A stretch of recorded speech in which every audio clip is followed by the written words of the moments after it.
είμαι η Μαρία και σας καλωσορίζω στο κανάλι μου. Σήμερα λοιπόν θα σας δείξω αυτά εδώ τα κορδονάκια, πώς φτιάχνονται, τα οποία θα τα χρησιμοποιήσουμε εμείς για τις μάσκες, όμως δεν χρειάζεται να τα χρησιμοποιήσετε μόνο για τις μάσκες, μπορεί να γίνουν κάποια κορδονάκια για τα γυαλιά σας, αν πάρετε τα ειδικά κουμποματάκια που μπαίνουν στα γυαλιά.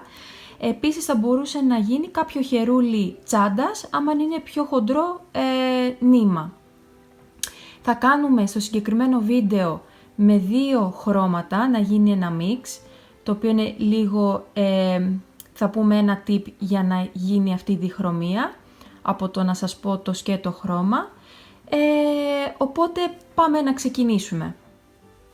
Λοιπόν, αρχικά αυτό που θα χρειαστούμε είναι κάποια νηματάκια, τα οποία τα δικά μου είναι βαμβακερά. Προτίμησα βαμβακερά γιατί συνήθως όταν ακουμπάει το κορδόνι πίσω στο λαιμό θα κάνει κάποιους λεκέδες και αυτό το νήμα θα μπορείτε να το πλένετε και να το ξαναπλένετε και δεν θα παθαίνει τίποτα.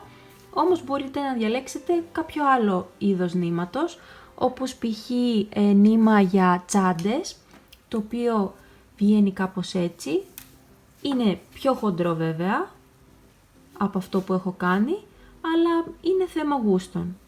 Έχουμε κάνει και για νήμα για τσάντες και βγαίνει έτσι. Ό,τι νήμα έχετε, αρκεί να μην είναι πάρα πολύ χοντρό, ή αν το θέλετε να είναι πάρα πολύ χοντρό δεν υπάρχει πρόβλημα. Εγώ θα σας δείξω την πλέξη, οπότε μπορείτε να κάνετε συνδυασμό χρωμάτων, να βγει διπλό το χρώμα, όπως έχω κάνει σε αυτό το συγκεκριμένο. Έχω βάλει ένα γαλάζιο και ένα μοβ μαζί και έχει κάνει αυτή τη διχρωμία. Οπότε μπορείτε να κάνετε ή ένα μονόχρωμο ή να βάζετε 2 χρώματα μαζί και να κάνετε διάφορους συνδυασμούς. Τώρα, αυτό το άλλο που θα χρειαστούμε είναι σίγουρα κάποια κρικάκια, το οποίο θα σας προτείνω να παίρνετε κρικάκι το οποίο θα είναι πιο χοντρό και έτσι θα αποφύγετε αν τραβηχτεί να μην ανοίξει και χάσετε το πλεκτό. Ενώ αν δείτε αυτά είναι τα πολύ πιο λεπτά που μπορούν εύκολα να ανοίξουν. Θα χρειαστείτε κάποια παπαγαλάκια. Μπορείτε να πάρετε και λίγο πιο μεγάλα, τα οποία θα περνάνε και σε λάστιχο το οποίο είναι λίγο πιο χοντρό, αν και περνάνε και αυτά, απλά αν θέλετε μπορείτε να αγοράσετε τα ακόμα πιο μεγάλα παπαγαλάκια. Όπως θα δείτε περνάει και αυτό εδώ, αλλά μπορείτε να πάρετε λίγο πιο μεγάλα εσείς. Αν είναι όλες οι μάσκες με αυτό εδώ το λάστιχο, το πιο φαρδί και δεν είναι το χειρουργικό, όπως έχω εγώ στη φωτογραφία, μπορείτε επίσης να βάλετε κάποια τέτοια, τα οποία είναι σαν κουμπώματα από σκουλαρίκια, τα οποία ανοίγουν κάπως έτσι. Οπότε δεν υπάρχει πρόβλημα, ό,τι μέγεθος και να είναι το σκηνάκι μπαίνει και επίσης έχει ένα ωραίο αποτέλεσμα, γιατί φαίνεται σαν κόσμημα, είναι πάρα πολύ ωραίο. Ό,τι έχετε στο σπίτι σας, ό,τι συνδυασμό έχετε το κάνετε. Επίσης μπορείτε να βάλετε, όπως έχω βάλει εγώ στο δικό μου, μια μικρή λεπτομέρεια. Έχω βάλει π.χ. εγώ ένα φουντάκι, μπορείτε να βάλετε ό,τι χρώμα φουντάκι θέλετε. Μπορείτε να βάλετε ένα ματάκι π.χ. Μπορείτε να βάλετε κάποιο charm ή ένα κοχυλάκι, ένα φλουράκι, ένα χαντράκι, αρκεί να έχετε αυτά εδώ να τα φτιάξετε μόνοι σας, τα παίρνετε έτοιμα. Το κόβετε και κάνετε εδώ μία θηλιά. Μετά θα χρειαστούμε μία βελόνα για να ράψουμε το τέλος. Θα πλέξουμε με νούμερο 3 βελονάκι και πάμε να ξεκινήσουμε. Έχουμε κόψει λοιπόν τα νήματά μας. Θα το πλέξω με 2 διαφορετικά χρώματα για να δείτε πώς θα το κάνω με τα 2 χρώματα γιατί με το ένα χρώμα είναι πολύ εύκολο να το κάνετε, οπότε θα δείξω το συνδυασμό των δύο χρωμάτων. Λοιπόν, το ένα είναι, το έχω κόψει να είναι 3,5 περίπου μέτρα και το μπέζ είναι περίπου 2,5 μέτρα. Το ένα, το οποίο είναι πιο μακρύ, θα σας δείξω πώς θα το πλέξουμε. Το θέλουμε πιο μακρύ γιατί παίρνει πιο πολύ νήμα. Οπότε αυτό που θα κάνουμε είναι να αφήσουμε λίγο περιθώριο εδώ και να κάνουμε ένα κόμπο. Δεν θα το σφίξουμε αυτό το κόμπο, γιατί θέλουμε να το ξελίσουμε μετά. Ωραία, κάνουμε εδώ ένα κόμπο, παίρνουμε το κρικάκι και τη βελόνα μας. Είπαμε, το καφέ είναι το πιο μακρύ, οπότε το πιο μακρύ θα πλέκεται πιο πολύ. Οπότε το μακρύ θα είναι πάντα από την πάνω μεριά και το πιο κοντό από την κάτω μεριά. Οπότε πάμε να τα ξεχωρίσουμε, να είναι το καφέ από αυτή τη μεριά και το μπέζ από την κάτω μεριά. Τώρα θα πάρουμε το κρικάκι μας, θα το περάσουμε μέσα από το βελονάκι και θα πάρουμε τη καφέ κλωστή, η οποία είναι και πιο μακριά όπως είπαμε. Τη βγάζουμε από το κρικάκι. Θα κάνω λίγο zoom για να τα βλέπετε κι εσείς. Έχουμε βγάλει λοιπόν το κρικάκι από εδώ και παίρνουμε τώρα την μπέζ κοντή κλωστή και την περνάμε από μπροστά και πίσω. Έτσι. Τώρα θα πάρουμε τη καφέ κλωστή και θα τη βγάλουμε και από τις δύο θηλιές. Και κάνουμε ξανά το ίδιο. Την μπέζ κλωστή και βγάζουμε και από τις δύο θηλιές.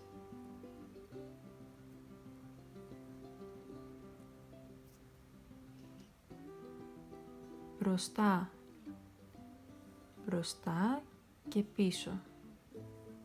Και βγάζουμε και τις δύο θηλιές. Μπροστά και βγάζουμε και τις δύο θηλιές. Μπροστά εκλωστή από τη βελόνα, πίσω και βγάζουμε και τις δύο θηλιές. Μπροστά δημιουργούνται δύο θηλιές και βγάζουμε, γυρνάμε την κλωστή και βγάζουμε και από τις δύο θηλιές.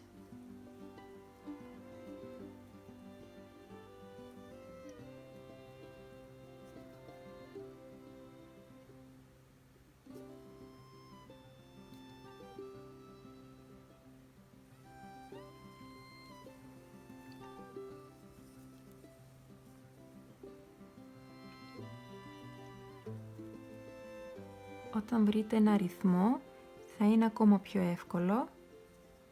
Προσπαθήστε να κρατάτε τη κλωστή μαζί με το πλεκτό.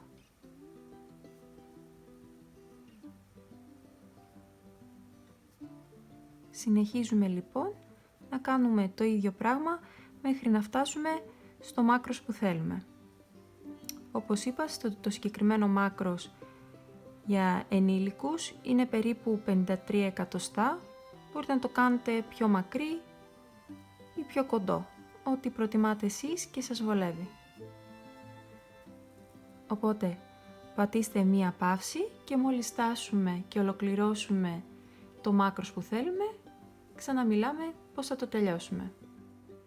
Έχουμε φτάσει λοιπόν προς το τέλος. Έχουμε κάνει περίπου 53 με 54 εκατοστά μήκος. Το σχέδιο φαίνεται κάπως έτσι.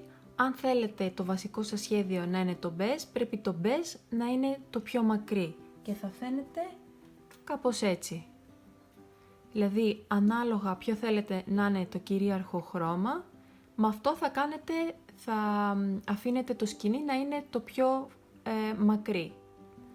Παίρνουμε λοιπόν το παπαγαλάκι με το κρικάκι μας. Παίρνουμε αν χρειάζεται μικρότερο βελονάκι ώστε να περνάει το κρικάκι. Θα το φέρω λίγο πιο κοντά για να βλέπετε.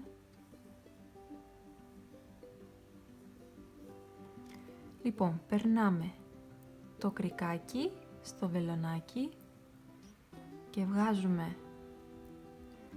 από αυτή τη μεριά. Βγάζουμε λοιπόν το κρικάκι και βγάζουμε και τη θηλιά.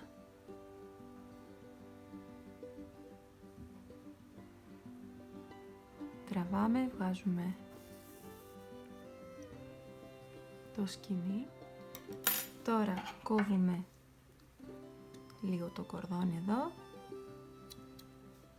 και από την άλλη το μπέζ.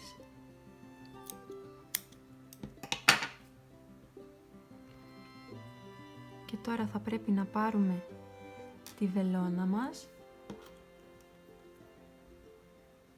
για να αρχίσουμε να το ράβουμε από τη μέσα μεριά.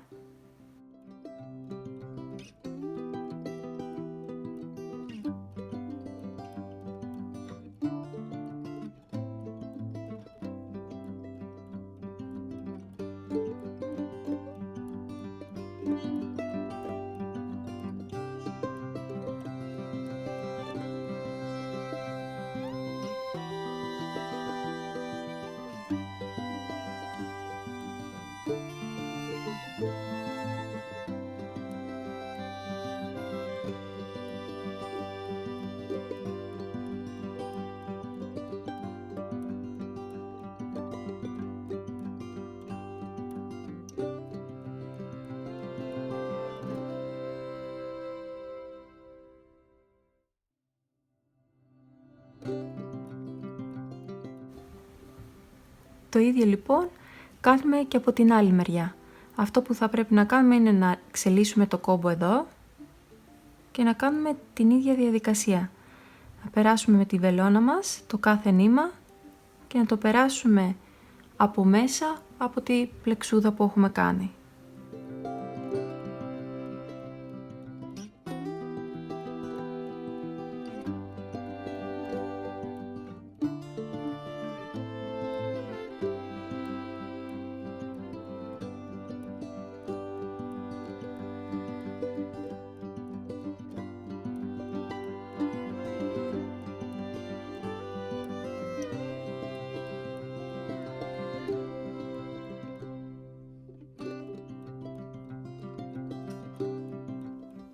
Είναι έτοιμο το σημερινό project. Ελπίζω να σας άρεσε, να σας φανεί χρήσιμο, να το κάνετε κι εσείς. Αν σας άρεσε το βίντεο, μην ξεχάσετε να πατήσετε like και να κάνετε δωρεάν εγγραφή στο κανάλι μου για περισσότερα βίντεο. Επίσης θα χαρώ πάρα πολύ να δω τις δημιουργίες σας στο Facebook, στο γκρουπάκι μου που λέγεται Group Maria Made It Crochet και να συζητήσουμε για τυχόν απορίες. Σας ευχαριστώ πάρα πολύ που παρακολουθήσατε και τα λέμε στο επόμενο.